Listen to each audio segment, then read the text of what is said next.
तो देखिए भाई, यूपीआई नियमों में बड़ा बदलाव किया गया है एनपीसीआई की तरफ से, और ये बदलाव सीधे तौर पर आप पर असर डाल सकता है, इसलिए वीडियो को अंत तक जरूर देख लेना।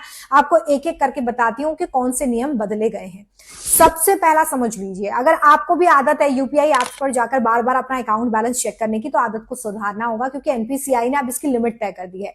दिन भर में सिर्फ 50 बार ही आप अपने अकाउंट का बैलेंस चेक कर सकते हैं, तो इस लिमिट को याद रखिएगा।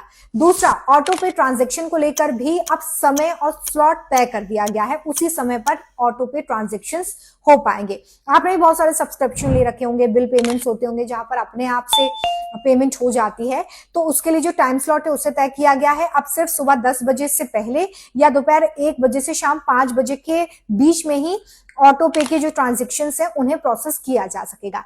तीसरा सबसे बड़ा बदलाव जो है वो भी बहुत ज्यादा इंपॉर्टेंट है।